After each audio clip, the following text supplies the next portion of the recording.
E aí, pessoal, boa tarde, tudo bem? Boa tarde, professor. Boa tarde. Boa tarde, professor. Bacana ter vocês aqui, que legal, maravilha. Boa tarde, professor Fernando. Tudo Boa bem? tarde, tudo bom, tudo bom. Eu queria bater um papo hoje com vocês. Então tá, alguma coisa aí vocês já sabem de mim, né? Meu nome é Fernando, acho que está aparecendo aí na tela, né? Fernando Gomes.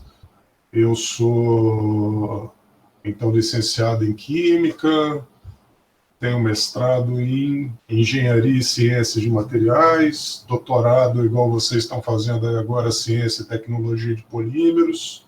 Tenho um pós-doc em Planejamento Experimental. Sou professor do IMA, acho que desde 2008, uma coisa assim. Vou contar um pouco da história disso para vocês. Essa disciplina começou logo que eu passei nesse concurso, né, em 2008.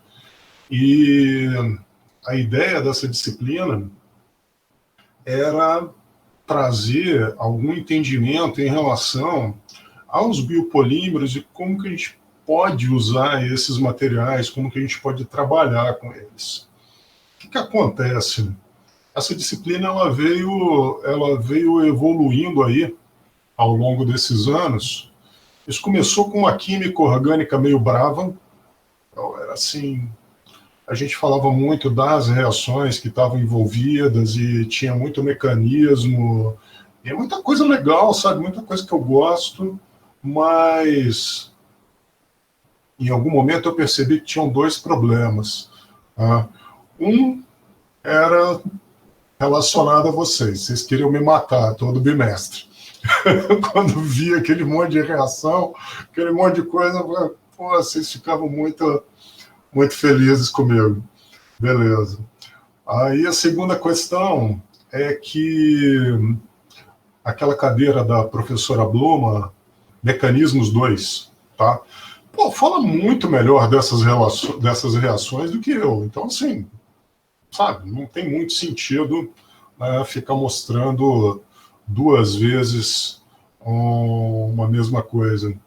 Tá, embora sejam abordagens diferentes e a gente queira, né, chegar em um outro objetivo. Tá legal. Aí o que começou a acontecer? A gente começou a ter alguns alunos nessa disciplina que eram pessoas com muita desenvoltura, gente que, sabe, estava afim de botar a mão na massa e fazer as coisas acontecerem. Isso foi muito legal, porque, em certa extensão, com o trabalho desse pessoal, a gente fez umas coisas bacanas. Eu acho que a gente tem uns 2 ou 3 livros na área, tá, que foram escritos a partir desse curso. Então a gente foi usando uma série de pesquisas, né, conversando, discutindo ao longo das aulas, e no final das contas a gente teve a produção de um material que foi muito legal e que deu para aproveitar, né, em 2 livros, alguma coisa assim. Maravilha. Depois disso, eu passei algum tempo dando esse curso com o objetivo de chocar vocês. Aí eu ficava, né, batendo bem forte, bem pesado nas convicções, né, a respeito do bio, que todo mundo traz, né, consigo, né, cara? É uma verdadeira panaceia o negócio, é bastante interessante. Resolve qualquer problema o tal do bio, né? É bio lindo, é bio maravilhoso, é bio tudo de bom, tá? Só que, na verdade, o negócio tem os seus complicadores, tá? E o que acontece? Eu queria, dessa vez, vamos ver se a gente consegue fazer isso, tá? Eu volto com uma proposta bem desenhada na quinta-feira para a gente discutir, né, a respeito do que a gente vai fazer. Tá? Passar por toda essa provocação, eu acho que é muito importante. A gente realmente tem uns conceitos que são merecem ajuste, tá? Em relação aos biomateriais, aos biopolímeros. E eu gosto muito dessa discussão, porque no final das contas ela mostra para a gente como é difícil trabalhar com isso. Você tem um apelo, e esse apelo é realmente fantástico. Quando você fala que, nossa, você vai usar produtos renováveis, monômeros que vêm, né, da natureza, né, de indústrias que são verdes e de rotas que são verdes, e que você vai transformar isso em macromoléculas, que são macromoléculas revolucionárias, porque, na verdade, elas estão tirando carbono da atmosfera, né, e isso é tudo de bom, e por aí vai, mas, na prática, a gente vê que, assim, é complicado, porque, no final das contas, quando a gente começa a pensar a respeito desse universo, é curioso, né, que eu nunca tinha trabalhado com isso até passar nesse concurso. Na verdade, eu fiquei sabendo que ia ter esse concurso, né, e como tudo que acontece tem uma certa inércia na universidade, né, eu falei, cara, que droga, pô, eu vou tentar. Mas para tentar isso eu tenho que ter alguma coisa na área, né? Sempre trabalhei com polímeros condutores, minha vida inteira, tanto mestrado quanto doutorado. No mestrado, os extrinsecamente condutores, no doutorado, os intrinsecamente condutores. Aí cheguei no pós-doc e estou fazendo planejamento experimental. Que eu falei, cara, isso é... Para a gente trabalhar bem, a gente tem que entender, né, a dinâmica estatística do que a gente está fazendo e conseguir propor algumas formas de desenvolver esse trabalho de forma mais eficiente. Legal. Aí eu fui lá, comecei a fazer isso e de repente fiquei sabendo que ia ter um concurso para biopolímeros. Eu falei, caraca, como é que eu vou fazer biopolímeros? Tá bom, né? Aí comecei a modificar fibras vegetais. Então pegava lá, eu comecei com a fibra de curauá. Peguei curauá e fiz a nanomodificação superficial dessas fibras de curauá com polianilina. Foi um processo in situ, era uma emulsão, então eu gerava nanopartículas na superfície dessa fibra, sabe? Eram realmente muito pequenas, era uma quantidade muito pequena de polímero condutor na superfície, e isso fazia uma diferença brutal na condutividade da fibra. Então as fibras passavam a conduzir milhares de vezes mais, né, eletricidade do que as fibras não modificadas. E aí pronto, né, com isso foi 1, 2, 3 artigos, alguma coisa, e me deu assim a tranquilidade de falar, não, eu trabalho alguma coisa com biopolímeros. Legal. Então foi daí que começou essa história. Mas eu chego, e uma coisa que eu achei bastante curiosa já no meu concurso, foi o seguinte: a banca virou para mim e falou assim, cara, mas legal, tá, você está indo bem aí e tal. Eu, na época, nem entendi, era meu segundo concurso, eu nem sabia que eu estava indo bem assim mesmo, né? Aí tá bom, legal, vou acreditar neles. Mas a pergunta era, bom, e se você passar nesse negócio, você vai trabalhar com isso? Eu olhei assim e falei, bom, por que não, né? Tá, tô aqui, tô fazendo isso, me comprometo a trabalhar. Maravilha, me comprometi. E eu gosto desses desafios, isso é um negócio, poxa, isso é um motivador. Toda vez que você tem a oportunidade de dar uma mudada de área, isso cria novas conexões neurais e elas são importantes para a gente mudar, inclusive, a forma como a gente percebe o mundo, né? É tudo percepção, tá, gente?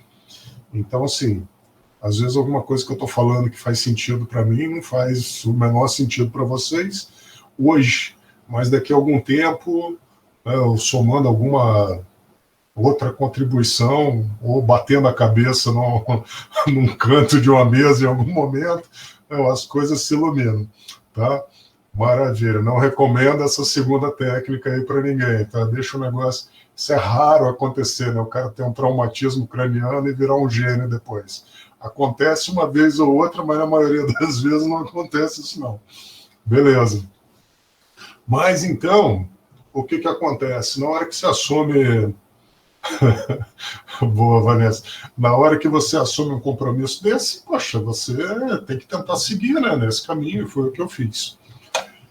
Uau! E qual não foi a minha surpresa quando a gente começa a trabalhar com isso e a gente começa a perceber, galera, que tem, assim, uma série de desvantagens. Não é pouca, não, é muita. A começar com a desvantagem, cara, que já te tira o chão logo de cara. Você começa a trabalhar com isso e você percebe, tá, que via de regra, os monômeros que você vai usar, eles são 25% mais caros que os análogos petroquímicos. Galera, 25% a mais no monômero. Você está no primeiro passo da tua cadeia produtiva. Tá? Imagina o quanto que isso não desdobra em custo até você chegar no teu produto. Falei, tinha que ter uma pegadinha nesse negócio. Não podia ser diferente. Caramba. Mas tá. Legal. Aí depois disso, depois que você começa a pensar em custo, que é um negócio assustador, você pensa no custo, o custo é 25% maior, você começa a ver outras dificuldades. Quer ver uma outra dificuldade? Pureza. É legal, né? Você pega uma garrafa de, sei lá, ácido acrílico, tá? Pô, show. Esse ácido acrílico é PA? Maravilha, coisa mais linda do mundo. Você provavelmente ainda vai dar uma destiladinha nele, mas é só isso, né? E daí você segue para a sua polimerização, não é? Isso todo mundo já sabe, né? Ciências, esses negócios todos, vocês já fizeram isso tudo, né? Claro, né? Todo mundo aí, né? Sim, professor. Beleza. Pensando se essa era a hora que vocês tinham saído para tomar um café e tinham me deixado falando sozinho aqui. Muito bem. Maravilha. De vez em quando alguém fala tá bom. Só para eu ter uma ideia que vocês estão por aí. Maravilha. Estamos aqui, professor. Beleza. Quando você vai lidar com um monômero que vem de fonte renovável, você tem problema. Primeira coisa, a pureza. Como é que você consegue garantir pureza de algo que é extraído da natureza? Gente, é tudo muito complicado. Você vai pensar assim, por exemplo, eu quero fazer uma resina fenólica. Tá, e eu consigo fazer uma resina fenólica toda verdinha. Isso, na verdade, ela fica preta, mas ela é toda verdinha. Tá? Eu vou usar, por exemplo, o cardanol do líquido da castanha do caju e vou usar como um aldeído, né, que normalmente seria um formaldeído, eu vou usar um furfuraldeído, que custa uma pequena fortuna. O negócio fica todo verde, maravilha, entendeu? Mas já tem esse problema, o furfural é absurdamente caro. Né? E depois, quando você vai pensar no problema do cardanol, que sai do líquido da castanha do caju, cara, que é fantástico, é uma fonte de material para polimerização assim, impressionante e espetacular, mas esse cardanol que você recebe, cara, ele nunca é igual. Vem um lote hoje, você aprende a trabalhar com esse lote e você começa a fazer coisas muito legais. Você faz policondensação com esse cardanol, funciona super bem. Você faz catiônica com esse cardanol, funciona super bem. Não, você tem lá aquela receitinha do teu laboratório que é jogar dentro do balão e tirar a macromolécula do outro lado. Coisa mais linda. Aí sabe o que acontece no meio da tua dissertação, no meio da tua tese? Acaba aquela garrafa de Cardanol.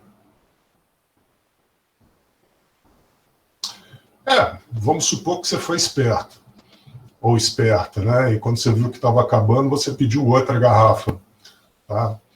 Isso às vezes demora. Não, tudo bem. Aí você não parou o trabalho, você não chegou a parar o trabalho. Quando chega a próxima garrafa, não, ainda tinha um restinho da outra, você fez uma última reação lá e já pode seguir, né, com o teu trabalho de polimerização com esse novo lote de Cardanol. Aí sabe o que acontece? Quem que adivinha? Não é coisa boa, não. É só ladeira abaixo, professor. Não polimeriza por nada. Cara, não polimeriza.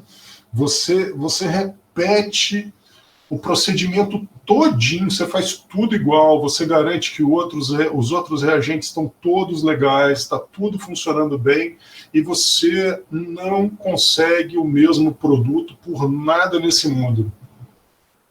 Cara, é horrível. É horrível, porque você fica completamente perdido nessa situação. Com o passar do tempo, trabalhando nessa área, você começa a entender que você tem que interferir muito no sistema, tá? Você interfere no sistema toda vez que você achar que o sistema está dando algum problema, não, assim, cara, absurdo. Não, pô, polimerizava, parou de polimerizar, você tem que fazer alguma coisa rápido, não? E, via de regra, é mexer com quantidade de reagente e condição reacional. Cara, isso é muito, mas muito chato. Eu nem conto para vocês. Você está no meio de um processo, você está conseguindo o material todo bonitinho, o teu polímero bacana lá, e de repente você não consegue mais, só porque mudou o lote. É o mesmo produtor. O cara mandou para você outro vidro, é outro lote, o negócio não funciona mais. Por que não funciona mais?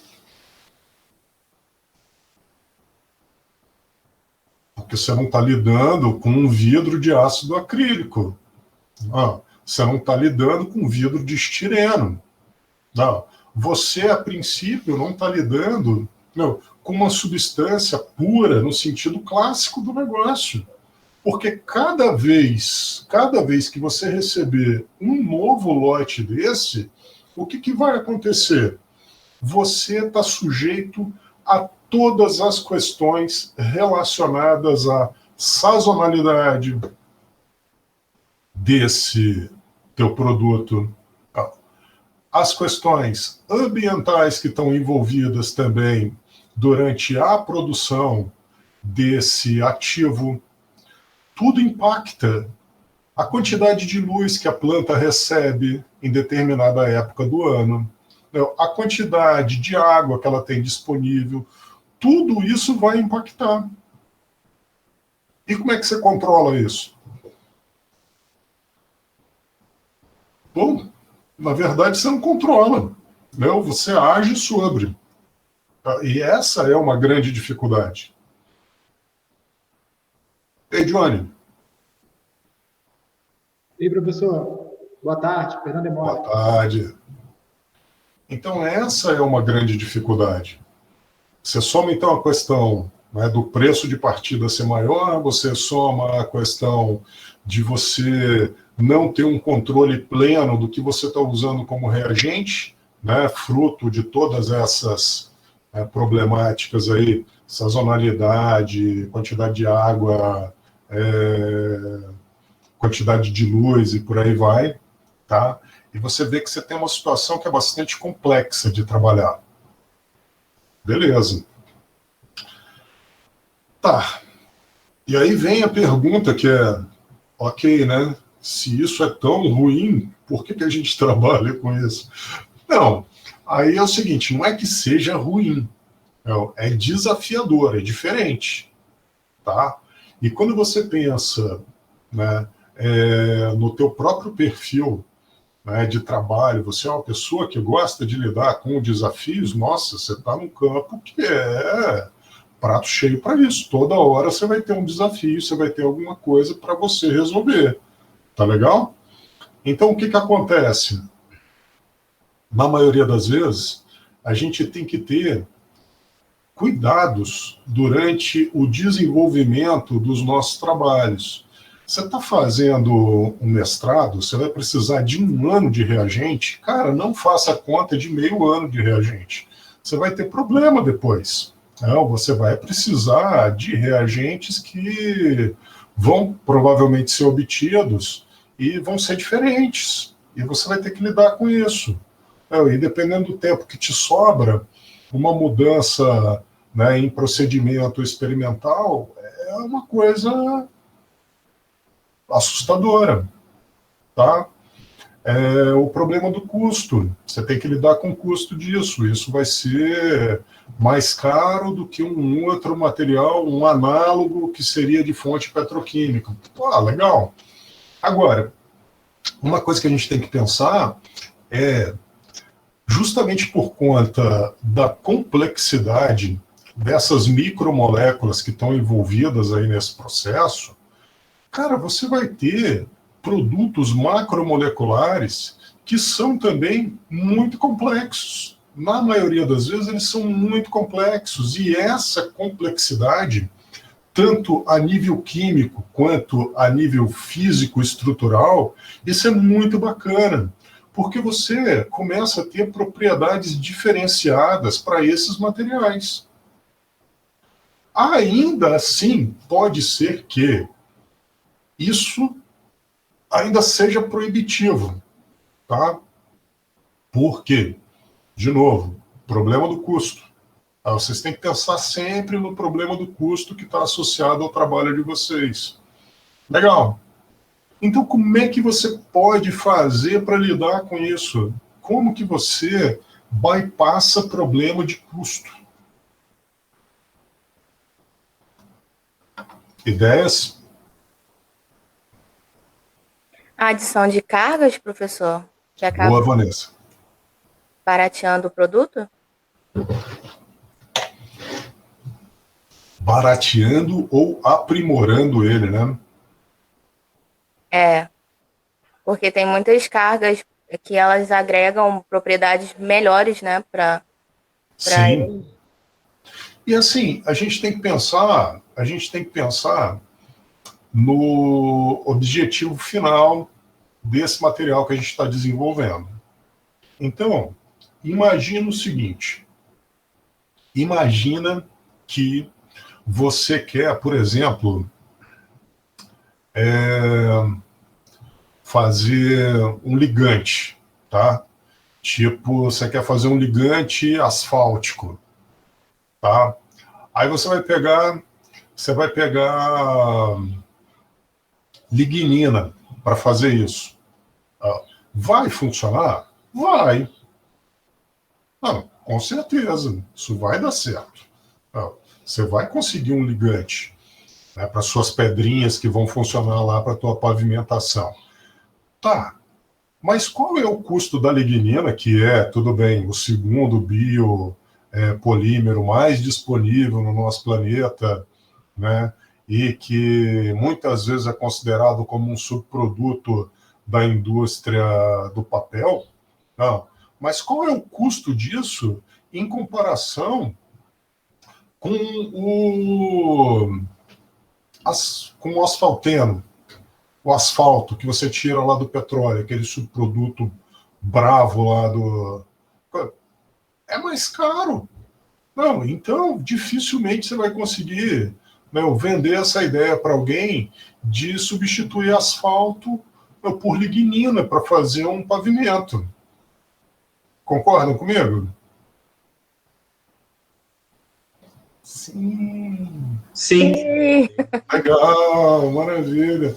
Ou não, pode ser não também, tudo bem. Agora vamos pensar num outro lado dessa história, tá? Vamos imaginar o seguinte, tá, que a gente consegue unir alguns monômeros que são de fonte renovável têm características muito especiais, muito bacanas, entendeu? Como, por exemplo, né, um monômero pode produzir um sistema mais hidrofóbico e o outro monômero pode produzir um sistema mais hidrofílico e, usando alguma técnica interessante, aí você consegue fazer a união dessas duas macromoléculas ou fazer com que elas cresçam de forma que essas características hidrofílica e hidrofóbica sejam preservadas. Tá? Bacana. O que você pode fazer a partir desse momento? Você pode usar a porção hidrofóbica da tua macroestrutura para fazer o seguinte, para fazer o aprisionamento, o encapsulamento de algum fármaco antineoplásico, por exemplo. E a outra parte, que é a hidrofílica? Olha, a outra parte hidrofílica, ela pode funcionar como um biomascaramento. Então, na verdade, essa parte hidrofílica, num ambiente rico em água, vai ficar esticadinha para fora e você vai ter um núcleozinho contendo o teu fármaco. E com essa concha, essa capa, tá, hidrofílica, o que acontece? Você basicamente mascara esse sistema e ele pode circular por mais tempo pelo organismo da pessoa. Olha só que coisa interessante. Você conseguir, então, aprisionar um fármaco, um antineoplásico ou qualquer outra coisa num sistema de liberação, né, sustentada, que vai circular com facilidade pelo organismo biomascarado, e vai salvar a vida daquele cara que, de repente, não tinha mais nenhuma esperança de continuar vivo. Qual que é o preço disso? É alto. Aí tem valor agregado. Esse tipo de aplicação e várias outras aplicações, tá, de maior valor agregado, nossa, elas são fantásticas para o que a gente imagina aqui com essas bioresinas, esses biopolímeros. Vocês têm que tentar, na medida do possível. Professor, mas é óbvio que vão ter outras aplicações que vão ser em escala. Sim, claro, para isso você vai usar celulose, você vai usar talvez lignina, você vai usar alguma outra coisa. Não, como é que é aquele outro lá, da pectina, vai usar alguma coisa assim. Beleza, maravilha. Não, mas para aplicações muito, muito específicas, você tem a melhor relação custo-benefício aí, né? Que você tem muito valor agregado. E, do meu ponto de vista, a melhor forma da gente propagar essa ideia, tá, de biopolímeros, do uso de recursos renováveis, é agregando valor. Se você não agregar valor, é difícil de você levar isso para frente. Uma outra forma de você conseguir agregar valor é seguindo a ideia da Vanessa ali, carga. Você modifica a propriedade adicionando carga. E isso funciona super bem. Então você pode pegar um sistema desses aí, como eu estava falando, né? Um núcleo hidrofóbico, né, uma casca hidrofílica, um núcleo carregado com algum fármaco de interesse que você queira e carregado também com nanopartículas magnetizáveis. Então você pode fazer, além de aumentar o tempo de circulação, você pode fazer o direcionamento dessas estruturas para um tecido-alvo. Poxa, quando você direciona isso para um tecido-alvo, isso significa que você está concentrando esse ativo em um tecido-alvo, muito provavelmente o tecido doente que você quer tratar. Cara, isso é super bom, isso é muito legal. Porque imagina, você vai poder, você circula isso por mais tempo no organismo, né? Então você vai poder forçar uma acumulação desse material num tecido específico, provavelmente uma quantidade muito menor do que uma dose genérica que você tivesse de dar, né, para a pessoa ser tratada, tá bom? E isso vai ser muito mais eficiente, porque você vai concentrar lá naquele lugar, vai fazer a liberação naquele lugar e você ainda tem a possibilidade de fazer coisas diferentes com essa matéria que antes você não fazia. Por exemplo, você pode agora, por conta dessas nanopartículas, fazer um aquecimento indutivo.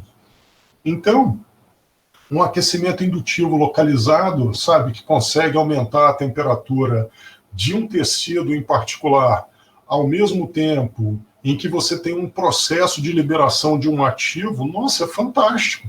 E eu vou dizer para vocês que ainda vai ter um impacto na cinética dessa liberação, porque no final das contas, quando vocês aumentarem, né, a temperatura desses núcleos, né, aplicando essa indução magnética, vocês vão mudar o volume livre dessa estrutura.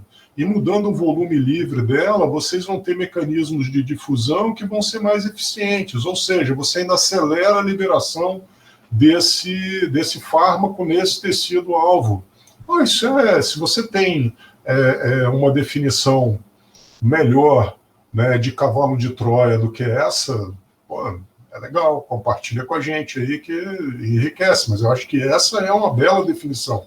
Tá? Uma coisa que a princípio é inócua, né, o organismo está vendo aquilo meio como uma bolha de água que está flutuando por ali, você consegue fazer com que essa estrutura se acumule em determinado tecido e após esse acúmulo você, por meio da aplicação de um campo magnético, produz um aumento de temperatura localizado que vai matar o tecido e que também vai acelerar o processo da liberação do fármaco que está contido ali. Isso é puro valor agregado. Quanto que você pagaria por isso? Uma fortuna, obviamente. Lá para o pavimento você ia pagar uma fortuna? Até ia pagar no volume, né? Que ia ter lá, sei lá, quantos milhões de quilômetros que você ia ter que fazer de estrada, não sei o quê, talvez pagasse uma fortuna. Mas, assim, em termos de valor agregado, nossa, são dois mundos completamente distintos. Então, essa é a primeira pergunta que vocês devem se fazer. O que vocês querem fazer em termos de ciência usando recursos renováveis? Aonde vocês vão aplicar isso? Qual é o potencial desse mercado?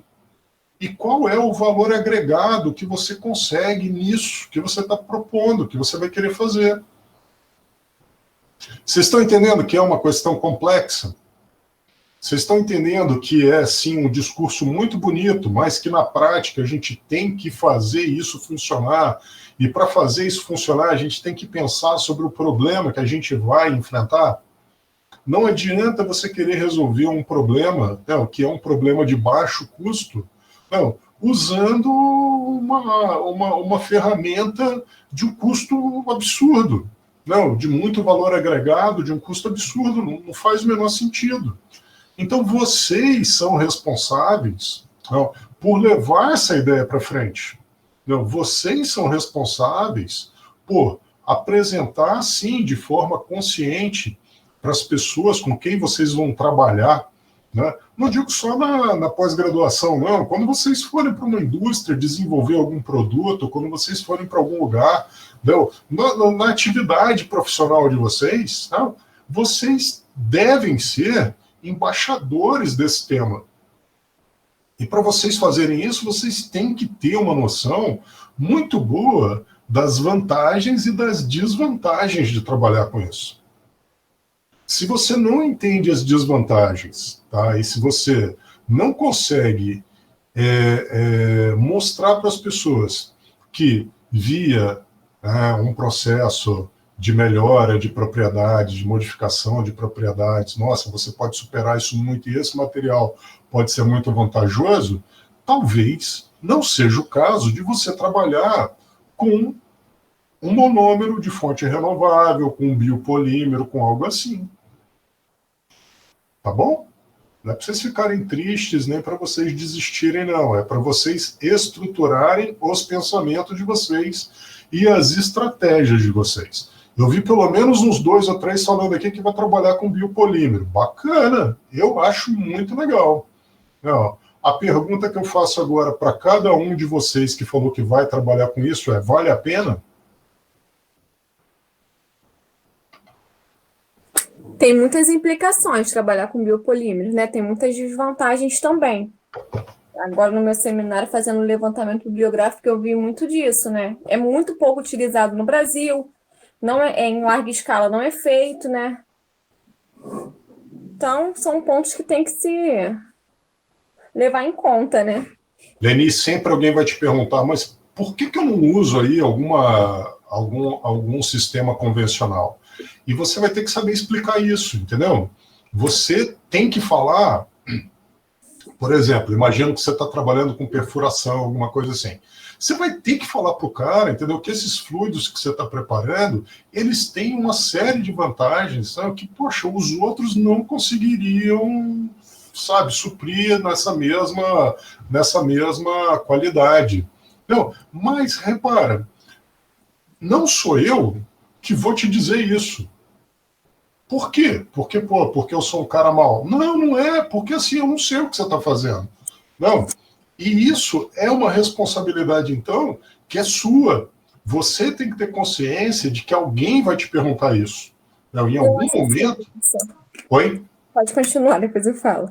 Tá. Em algum momento, alguém vai te perguntar isso. Por que você está propondo esse negócio e por que você quer trabalhar com isso? E é responsabilidade sua falar quais são os motivos. Porque se você lembrar de mim, eu vou falar, cuidado com esse negócio. O professor Fernando disse que era legal. Eu falei, disse que era legal, mas disse também para tomar cuidado, que era mais caro, que era não sei o quê, dava problema, e por aí vai. Não? É porque tudo que a gente usa hoje em dia tem como eu falei, tem suas vantagens e desvantagens, né? Só que tem as vantagens que se sobrepõem às desvantagens. Então, a gente tem que saber por que a gente está utilizando aquilo ali, né? Isso. Seria justificativa, né? Por que eu estou utilizando isso daqui? Por que isso daqui está sobressaindo a minha desvantagem de utilizar o outro? Entendeu? Perfeito. Acho que seria mais isso. Perfeito. Então, olha só, um compromisso que a gente já faz agora. Em algum momento você vai escrever sua dissertação, sua tese, e tem que ter um tópico lá, um subcapítulo, alguma coisa assim, entendeu? Que você vai falar sobre as vantagens do sistema que você está propondo, em comparação com os sistemas poliméricos convencionais. Você tem que ter isso no teu documento. Fechou? Show. Tipo assim, fazer uma analogia, o petróleo, né? O petróleo é muito poluente, tem muita desvantagem, mas fala hoje em dia, se as vantagens não sobrepõem as desvantagens de utilizar o petróleo. Pois é. Entendeu? Causa muito dano no ambiente, causa. Mas se a gente não só tivesse o petróleo para refinar, para fazer os combustíveis, e aí? Não é só combustível, não, é tudo. Esse teu argumento é um argumento muito, muito bom, porque no final das contas, a gente tem que pensar sempre de uma forma equilibrada, né? Queremos sim um mundo melhor? Óbvio, a gente quer um mundo melhor. Agora, você quer deixar de viver do jeito que você vive? Essa é uma pergunta muito honesta. Isso é um negócio que deve ser feito. Desenvolve meios de remediar, né? Exato, isso aí. Usar catalisadores melhores para fazer a absorção do CO2 que é eliminado na combustão, buscar outra forma de lidar com isso. Mas para pensar o seguinte, qual outra fonte de energia barata e abundante que a gente teria à nossa disposição para movimentar o mundo com a demanda energética que a gente tem hoje? Cara, é muito difícil. Se você tirar o petróleo da equação, pode saber que a gente não ia viver do jeito que a gente vive, não. Ia ser bem mais difícil. Pois é, então assim, tem que ter sempre um equilíbrio, a gente tem que tomar cuidado com essas discussões, tá? Algumas vezes essas discussões, elas são baseadas mais em crenças pessoais do que em evidências científicas. Isso é um negócio complexo, a gente está vivendo isso muito hoje, tá? E a gente tem que lembrar que o nosso trabalho é meio seu advogado do diabo, entendeu? Então vocês vão estar sempre no contra, essa é a ideia. Não. Se alguém virar para você e falar, pô, você tem que tirar o petróleo da equação, você tem que estar do lado contrário, você tem que virar e falar assim, não, vai tirar o petróleo por quê? Como é que a gente vai viver? Não, como é que vai ser o nosso modelo de vida? O que você está Professor, propondo fazer no lugar? Oi? é o caso dos polímeros, né? Ah, O sim. povo fala que o plástico é ruim. Ah, O pois plástico é. não é ruim. Só Ah, não mas tem. peraí, deixa eu só inverter essa história também Uhum. para o outro lado dela, que é o seguinte. Aí vai virar alguém para vocês e falar, pô, olha só, a gente tem que fazer mais, extrair mais petróleo, arrancar mais petróleo, queimar mais petróleo, fazer mais, não sei o quê. Você também deve falar não. Mas não, peraí, por quê? Não. Na medida em que eu fizer isso, eu sei que eu estou aumentando a quantidade de CO2 na atmosfera, né, que eu estou produzindo chuvas ácidas, que eu estou fazendo uma série de outras coisas. Como é que eu lido com isso? Esse é o nosso papel. Essa é a ideia, sabe, que está no âmago da nossa atividade. A gente que quer ser cientista, a gente tem que pensar assim, a gente tem que pensar do contra sempre. Tá legal? Então, não caiam nessas histórias pré-concebidas de que o modelo A ou o modelo B é o melhor e é por aí que a gente segue. Não façam isso. Tá legal? Olhem sempre com bastante desconfiança para qualquer coisa que te falarem. Não interessa quem é que está te falando. Desconfie sempre. É parte do seu trabalho. Isso é terrível, né? Mas é o trabalho que vocês escolheram fazer, pô. É assim que tem que ser. Não, se não fosse para desconfiar, a gente fazia outra coisa. A gente estava na igreja, não, ia ser. Não, se você fosse, por exemplo, um padre, não, é maravilhoso, porque olha só, você não tem desconfiança. Não, você tem as coisas ali que estão estabelecidas pela doutrina da igreja que você representa. Isso é muito legal, não? E eu também vou à igreja, tá? Não é para ninguém ficar aborrecido comigo achando que eu não devia ir mais, confesso que vou pouco. Não, tá? Não, mas a gente tem que entender qual que é a dinâmica de um lugar e qual que é a dinâmica do outro, tá bom? O nosso ambiente é um ambiente de contestação. E se alguém falar que você não pode contestar, tem um problema aí, tá certo? Então contestem sempre. E isso, mostrar alternativa, não é propor eliminar isso daí, gente. Muito bem. Tem que ter um meio senso, né, nessa história. Legal. Então, olha só, a Leni já levantou uma bola bem legal aí, né, dessas vantagens e desvantagens, e eu queria que vocês continuassem pensando sobre isso. Teve alguém que falou que vai fazer nanopartícula, nanomodificação, acho que foi o Alexander. Fala aí, Alexander, o que você já imagina de desafio só com essa primeira conversa que a gente teve hoje aqui? Vai ter muito, hein, professor? Vai ter muito. Aham. Ai, ai. Mas não é para desistir, Claro que não. entendeu? É para entrar com o pé direito na história. Exato, isso traz muita experiência também, né? É para entender que tem os seus desafios e que a gente não pode ser ingênuo de querer vender as nossas ideias, não, na base do mundo cor-de-rosa, cara. Não vai fazer, porque olha só, quem gira dinheiro, o cara não vai investir num negócio que ele está vendo que ele vai perder grana, gente. Isso não faz sentido. Então, se você virar para alguém e falar que pô, o negócio é bom porque é bom, ele vai falar, valeu, tchau. Não, não é assim. Tá? E a gente tem, então, que ter isso em perspectiva. Mais alguém aí que está se sentindo desafiado?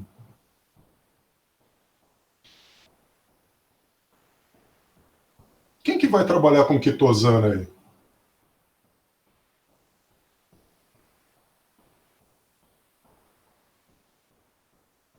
Ninguém? Caramba. Tá. Professor, Oi. Fala, bom, John. a gente vai estar, né, trabalhando no nosso projeto, né, fazendo uma modificação superficial. Fiquei aqui pensando, né, como é complicado a gente parar para pensar, não só nas aplicações, mas como é que isso passa para frente. Porque mesmo que a gente consiga ter bons resultados, é difícil a gente produzir em larga escala. É o que foi que uma colega nossa comentou. Por exemplo, utilizar nanopartículas, modificar a característica de um biomaterial, né? Por exemplo, um rejeito vegetal que a gente pode estar utilizando, enfim, dar novas características, mas ainda assim, se sair do meio ali, né, do laboratório e ir para outra escala, é complicado. Sim, com certeza, Johnny, com certeza. Não, no caso, por exemplo, do teu trabalho, cara, você tem aí a questão de difusão, né, que é muito interessante. Eu acho que a grande curiosidade do trabalho é perceber o que vai acontecer com o formato dessas nanopartículas depois dos processos difusivos pelos tecidos vegetais, essas coisas todas. Isso é muito legal, mas repara, esse trabalho teu, ele está mais para uma ciência de base. Isso é muito importante, desenvolver também ciência básica. Porque depois disso, com mais tempo, a gente pode pensar numa forma, dependendo dos resultados, de fazer uma modificação dessas nanopartículas para produzir geometrias que são completamente não esperadas, numa escala muito maior, usando esses substratos vegetais. Então isso daí também é etapa a etapa. O que eu estou querendo dizer é o seguinte, cara, não é para você descartar uma ideia, porque você ainda não viu como é que você vai ganhar dinheiro com ela. Não, peraí, tem muita ciência de base que a gente pode fazer. Mas é obrigação de vocês também buscar entender quais são os desdobramentos disso. Como é que isso pode evoluir, como é que isso pode escalar. Isso é muito, muito importante. Bacana, Johnny, foi uma excelente lembrança essa sua aí, cara, gostei. O João vai trabalhar com PHB?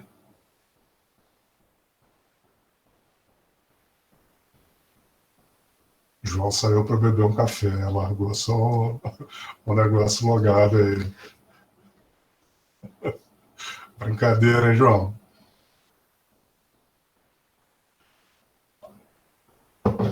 Aí é super legal. É um assunto muito bacana. Esses polidróticos alcanoatos. E no final das contas, eles são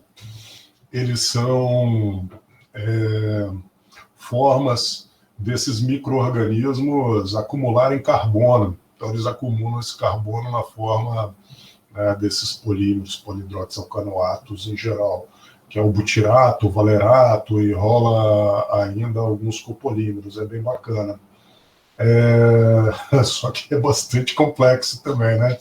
Isso daí foi, até agora, foi um dos últimos artigos aí do grupo. Era uma colega do CETEM, acho que é a Cláudia.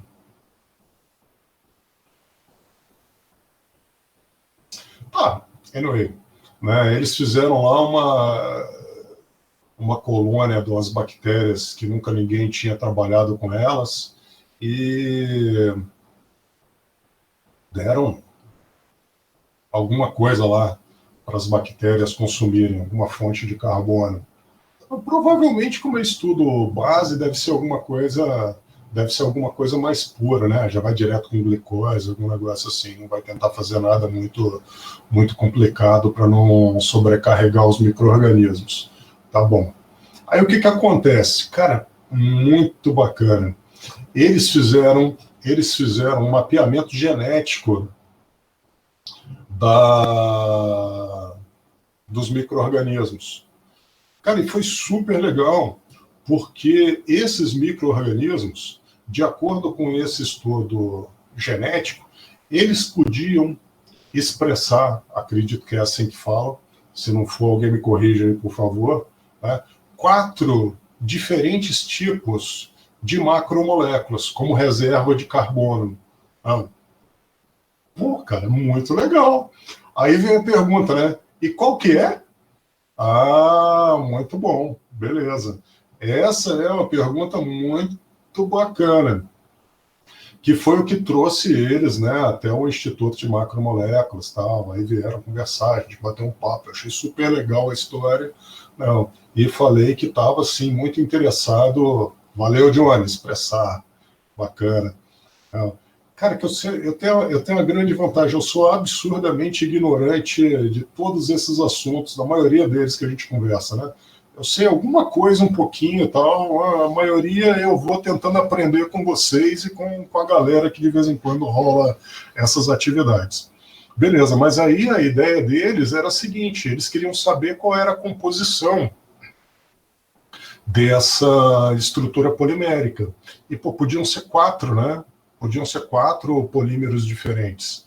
Beleza, eu topei o desafio de ajudar eles com a caracterização e, nesse caso em particular, a gente pulou uma estratégia, que é esse artigo, né, que está para sair aí,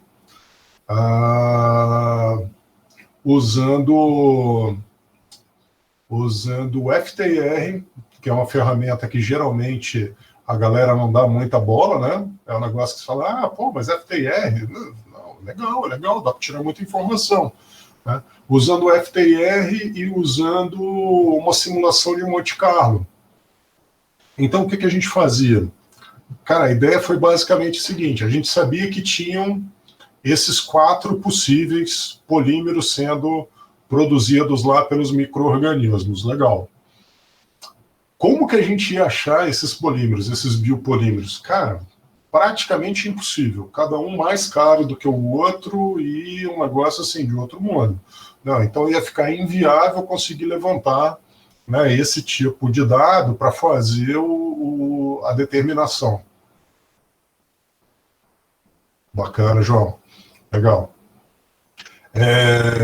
Resolvemos abordar extraindo dados da literatura. Então a gente começou a catar artigos que tivessem os espectros de cada um desses biopolímeros. Aí biopolímero A, biopolímero B, biopolímero C, biopolímero D. A gente começou a catalogar esses espectros, a gente extraía esses espectros dos artigos, criamos um banco de dados, né, e começamos a trabalhar, então, com uma simulação em que fazia o quê? Fazia diferentes composições desses 4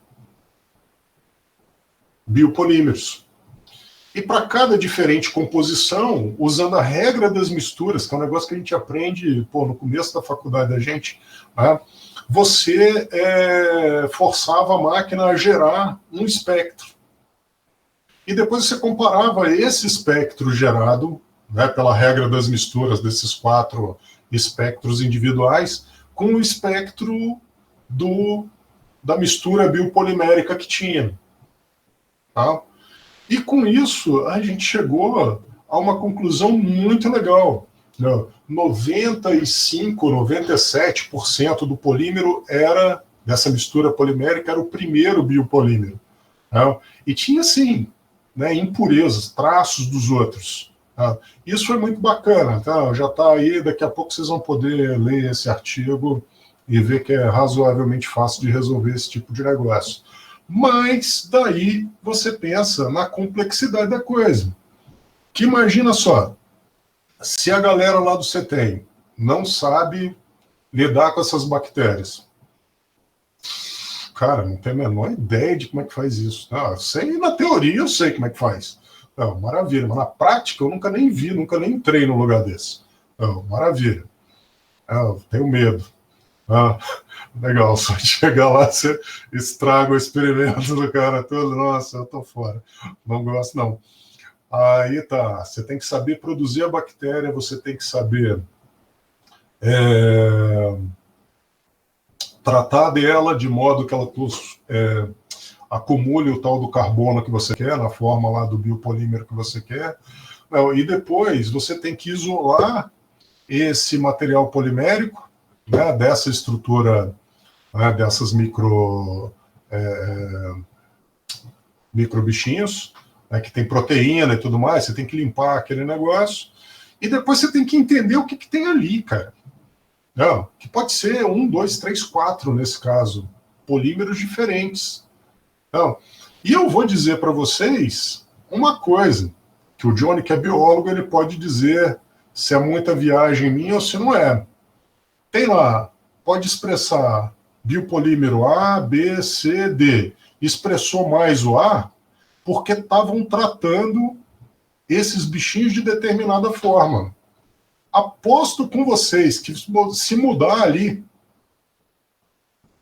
as condições de cultivo desses micro-organismos, ele começa a expressar mais o C, mais o D, que não tinha dado nada do D, era traço. Não. Isso daí é um negócio que ainda mostra para a gente como é complexo e como é difícil trabalhar com esse tipo de sistema. Então, aí o Johnny deu um ok ali. Gente, então é muito complexo, tá? E a gente tem que ter isso em mente, a gente tem que saber que é complexo, a gente tem que estar preparado para trabalhar com essas complexidades e a gente tem que conseguir entender e vender para a pessoa que vai usar esse material depois, não, qual que é a importância dele. Eu acho que é isso que a gente precisa discutir aqui, tá? E é isso que eu vou tentar trazer para vocês aí nas nossas próximas aulas. Muito bom falar com vocês, muito bom estar aqui. Mantenham contato, tá bom? Bem, pessoal, por hoje é isso. Obrigado pela atenção. Até a nossa próxima videoaula. Ah, e por favor, não se esqueçam de deixar um joinha e de se inscreverem no canal.